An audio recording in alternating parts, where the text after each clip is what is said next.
जय हिंद। कोझिकोड जो विमान दुर्घटना हुआ था उसमें जो वीडियो बनाए थे उसमें हम आपको बताए थे कि दिन के समय लैंडिंग करने के लिए कौन कौन सी मार्किंग्स का प्रयोग किया जाता है और रात के समय तो लाइट्स का प्रयोग किया जाता है। लेकिन जो एक्चुअली घटना हुई थी कोझिकोड में वो खराब मौसम था और ठंड का दिन अब आने वाला है। वहाँ पर जो सबसे बड़ी भीषण समस्या होती है कोहरा का। आप इस देखेगा कोहरे में इसको जहाज को उतारना बड़ा मुश्किल हो जाता है, कुछ दिखता ही नहीं है, ना लाइट दिखेगा ना मार्किंग्स दिखेंगी। उस समय क्या किया जाएगा आप इस इमेज में देखेंगे। यहाँ एक जहाज जो है वो रनवे पर लैंड किया हुआ है। शायद आपको यहाँ पे जहाज दिखाई दे रहा हो कि लैंड किया है। सोचिए आपको जहाज नहीं दिख रहा है तो फिर पायलट को किस तरह से रनवे दिखता होगा। इस स्थिति में उतारने के लिए भी बड़ा सिंपल डिवाइस का प्रयोग किया जाता है जिसे हम कहते हैं इंस्ट्रूमेंट लैंडिंग सिस्टम ILS। यहाँ ये ILS सिस्टम लगे हुए हैं, इसी के द्वारा उतारा जा सकता है। ये ग्लाइड को आराम से कंट्रोल कर सकता था, लेकिन इस बार जो कोझिकोड की दुर्घटना हुई है उसमें ILS होने के बावजूद भी पता नहीं कैसे फ्लाइट की हाइट इतनी ज़्यादा थी कि दो बार गो अराउंड करना पड़ा, यानी वापस ले जाना पड़ा जहाज को। इस घटना की 100% सत्यता तो तभी पता चलेगी जब ब्लैक बॉक्स उसका आ जाएगा। तब ब्लैक बॉक्स क्या चीज़ होता है, जो ऑरेंज कलर का होता है, उसका हम एक बार वीडियो बना चुके हैं। आप उसको डिस्क्रिप्शन में लिंक दे देंगे, आप उसे जाके देख लीजिएगा। आप समझते हैं ये ILS काम कैसे करता है। देखिए जब भी कोई घना कोहरा होता है तो सबसे बड़ा समस्या क्या होता है कि जो रनवे है उसके सीध में जहाज है या नहीं है। मान लीजिए रनवे इधर है, जहाज यहाँ उतर जाएगा तो दिक्कत हो जाएगा। तो पहला क्या चीज़ होता है, आपको रनवे के सेंटर लाइन में मैच करना है। दूसरी समस्या क्या आती है कि भाई हाइट ज़्यादा रहना चाहिए या कम रहना चाहिए, मतलब मीडियम हाइट रहना चाहिए। हाइट जो होता है वो एंगल के हिसाब से देख सकते हैं। तो इसी को मेजर करने के लिए प्रयोग किया जाता है हम लोग को LAS इंस्ट्रूमेंट लैंडिंग सिस्टम। जैसे ये जहाज है तो एक ये एंगल बनाएगा, तो अगर ये एंगल ज़्यादा है तो फिर ये उतरेगा, यहाँ तो उतर नहीं पाएगा, ज़्यादा एंगल है तो आगे जाके उतरेगा, जाके उधर गिर जाएगा।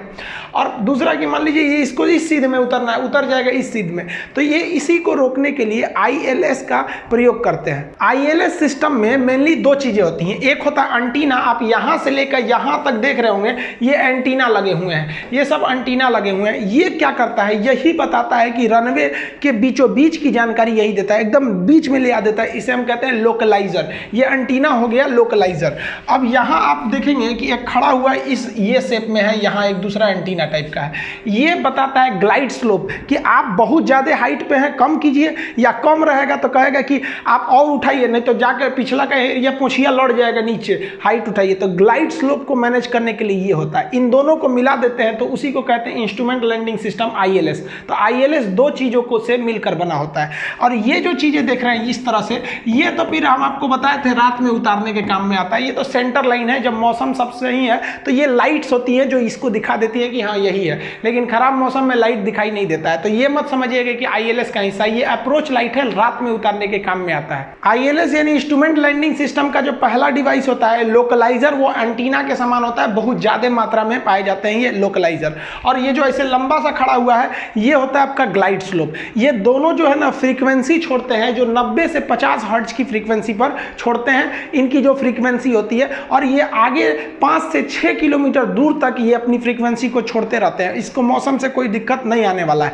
तो पायलट 5 से 6 किलोमीटर पहले ही अपने हिसाब से लाइनअप कर लेता है लोकलाइजर से और अपने ग्लाइड को मेंटेन कर लेता है। तो ये हो गया आपका लोकलाइजर और ये हो गया आपका ग्लाइड स्लोप। दोनों 90 से 50 डिग्री के 50 हर्ट्ज की फ्रीक्वेंसी पर काम करते हैं। ILS का लोकलाइजर और ग्लाइड स्लोप तो बता देगा कि पायलट को कि भाई आपका हिसाब गड़बड़ है, लेकिन इस जहाज में बैठा पायलट को कैसे पता चलेगा कि हम गड़बड़ हैं? और अगर पता भी चल गया गड़बड़ है तो कैसे ये करेगा ऊपर नीचे, इसको कैसे कंट्रोल करेगा पायलट? पायलट जिस केबिन में बैठता है उसे हम लोग कहते हैं कॉकपिट। कॉकपिट में ILS द्वारा आ रहे सारे सिग्नल को मॉनिटर किया जाता है और उस हिसाब से कंट्रोल किया जाता है। कॉकपिट में ये वाला हिस्सा देख रहे हैं, इसे कहते हैं प्राइमरी फ्लाइट डिस्प्ले। ये जो होता है PFD, प्राइमरी फ्लाइट डिस्प्ले, इसी से पता चलता है। अभी यहाँ एक चीज देखेंगे तो ये रडार है, यहाँ आप देख रहे होंगे लाइनिंग है, तो इसको पता है कि भाई हमको इस डायरेक्शन में जाना है। तो डायरेक्शन तो फिक्स है, लेकिन केवल डायरेक्शन ही नहीं होता। हम आपसे कहते हैं कि इधर ही है एयरपोर्ट, तो क्या चल उतर जाइएगा, मौसम खराब है, तो वो भी तो पता चलना चाहिए एयरपोर्ट से सीध में है कि नहीं। अब हमारी हाइट एयरपोर्ट पे उतरने लायक है कि नहीं है, तो ये तो सीध बता दिया कि आप इस डायरेक्शन में जा सकते हैं, लेकिन लेकिन केवल डायरेक्शन दे देने से आप लैंड नहीं कर पाएंगे। अब यहाँ आप देख रहे हैं ये मौसम रडार है, ग्रीन वाला जिधर हमको जाना है वहाँ पे कोई दिक्कत नहीं, कोई बादल वगैरह उतना नहीं है, सब मौसम सही है। और ये जो ग्रीन वाला एरिया देख रहे हैं, इसे छिड़क दिया है कलर टाइप का, वो ग्रीन वाला एरिया बता रहा है कि यहाँ जा सकते हैं, कोई दिक्कत नहीं है। येलो वाला बता रहा है कि भाई यहाँ पर थोड़े आंधी तूफान मिल सकते हैं। रेड वाला एरिया तो एकदम हाईली स्टॉर्म है, इसमें जाएंगे तो जहाज फंस जाएगा आपका। तो अभी हम मेनली PFD को देखते हैं। ये प्राइमरी फ्लाइट डिस्प्ले है, इसी के हिसाब से पता चलता है। इसमें 4 चीजें बताई गई रहती है। इधर ये जो देख रहे हैं ये नंबरिंग, ये स्पीड को बताता है कि जहाज की स्पीड कितनी है, क्योंकि लैंडिंग के समय स्पीड भी बहुत मायने रखता है। और ये वाले जो डाटा देख रहे हैं यहाँ डाटा, ये आपको एल्टीट्यूड को बता रहा है और ये स्पीड को बता रहा है कि कितनी स्पीड है। अब बात ये तो डाटा की नहीं है, यहाँ तो मेन समस्या ये है कि आप रनवे के सेंटर लाइन में है या नहीं है। स्पीड अलग बात है, हाइट अलग बात है। यहाँ आपका मेन समस्या है कि सेंटर लाइन और एंगल कितना है, ज्यादा एंगल तो नहीं है। तो इसके लिए बीच का ये जो लाइनिंग होता है ये बताता है कि आप रनवे के सेंटर लाइन में है कि नहीं। यहाँ आप देखेंगे एक आपको चौकोर टाइप का आपको मिलेगा, ये वाला बॉक्स यहाँ आपको इस शेप में एक आकृति मिलेगी। आप हम यहाँ बड़ा कर देते हैं, आप वो शेप देख लीजिएगा। इस शेप में यहाँ आपको एक आकृति मिल रही होगी। यहाँ पर आपका ये सेंटर लाइन अगर आके मैच कर गया तो समझ जाइए कि आप रनवे के एकदम सीध में है। ये जरूरी होता है, पायलट सबसे पहले रनवे के सीध में लाता है, उसके बाद हाइट को एडजस्ट करता है कि भाई पहले सीध में तो आ जाए तब हाइट एडजस्ट करना है। तो अगर मान लीजिए ये लाइनिंग आपको ऐसी तिरछी दिख रही तो आप तो सीध में नहीं है।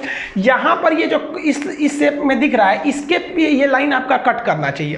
तो इससे क्या हो जाएगा कि आप रनवे के एकदम सीध में आ गए। अब आप एंगल देख लीजिए कि ग्लाइड स्लोप ढलान कितना है। तो ढलान चेक करने के लिए भी आपको ऐसी ही आकृति यहाँ दिखेगी, इसे डायमंड शेप हम टेक्निकल भाषा में कहते हैं। ये नीचे में अगर लाइन के बराबर आ गया तो लाइन अप है, सीध में है, और इस साइड में आ गया तो आपका एंगल ठीक है। यहाँ मिटा देते हैं। यहाँ आप देखेंगे ये वाली आकृति यहाँ बनी हुई है और यहाँ से एक लाइनिंग जो आ रही है वो इसको कट कर रही है।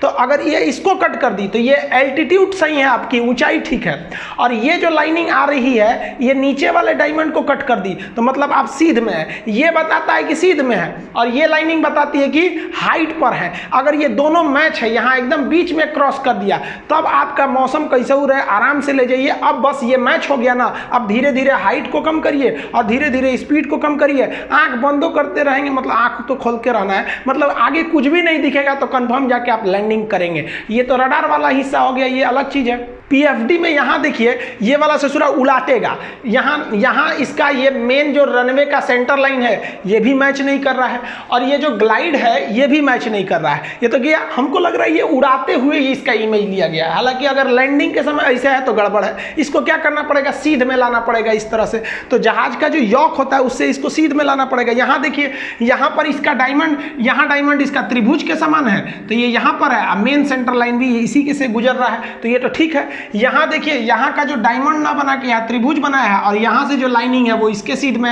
ये एकदम बढ़िया काट रहा है। अब इसको कुछ नहीं करना है, यहाँ से उसको स्पीड कम करना है और यहाँ से एल्टीट्यूड कम करना है। चुपचाप टुकुर टुकुर देखना है, अभी तक दूर पे रनवे दिखेगा और जो ILS इसको सिग्नल देता है तो अंदर वह बोलते रहता है कि हाँ 200 100 ऐसे करके बोलते रहता है कि इतना करीब आ गए हैं। तो इसमें ये इंस्ट्रूमेंट मदद कर देते हैं लैंडिंग में। आज के समय के इसी एडवांस टेक्नोलॉजी की मदद से हम कितने भी खराब मौसम में आराम से लैंड करा सकते हैं।